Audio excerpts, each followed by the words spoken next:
Laying sod can be hard work. I'll never forget the first time I did it. I was on a crew of 8 guys, and we laid 2 acres of sod in one day.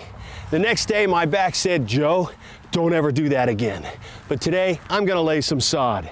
Nice looking sod, and it'll be an interesting project. I'm going to go up this slope behind me and build a turf seat right up in here. Now, what I'm going to be doing is digging down into the ground about 15 or 18 inches and building the backrest of my bench. When I get down deep enough, I'll build a seat.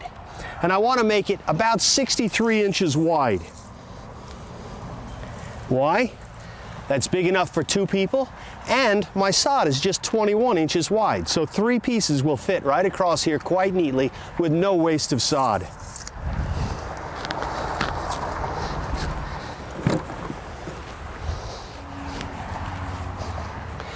As you can see, I'm only down about 10 or 12 inches, and I'd like to be down a full 15 or 18 inches to give me plenty of support for my back. So we need to go a bit deeper.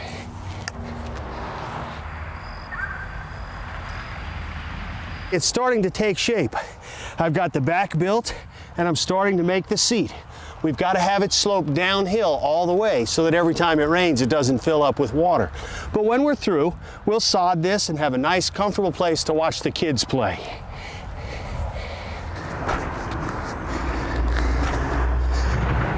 And once we've got the seat mostly formed, we need to make sure that we have a little bit of a lip at the top so that when we lay our sod in here, it can go over the top of the seat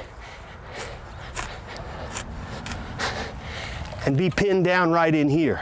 Otherwise, water would tend to run right under it and wash the whole thing out. We're gonna bring our sod up, lap it, and then pin it down right here. It'll fit like a glove.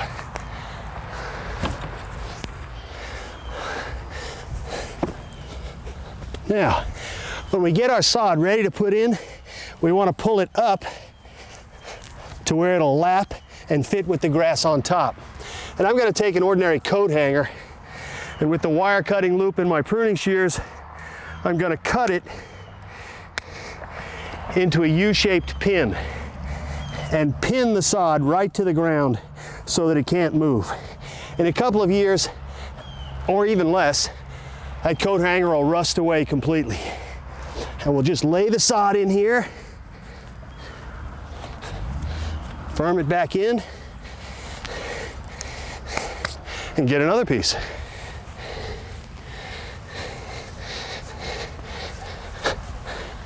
Now, if your pruning shears don't have a wire cutting loop, don't do this. Use wire cutters.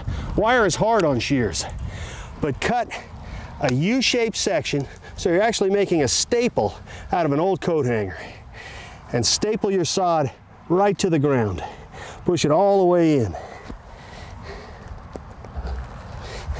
That'll hold the sod up there. Firm it into place. If necessary, you may even want to put staples in right at the backrest. Now, if we've made our measurements right in the beginning, all this should fit together nicely. But of course, like carpet, you can cut sod. If it doesn't quite fit, you can cut it and make it smaller. If it seems to be too large, you can always cut out some of the sod, the original sod. An ordinary pocket knife will do the trick. If it's a little too big, cut a piece out, slide it back together, and again, make yourself a staple out of a coat hanger and staple it in place.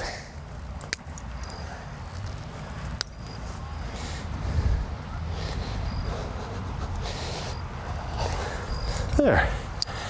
As you can see, it's starting to come together.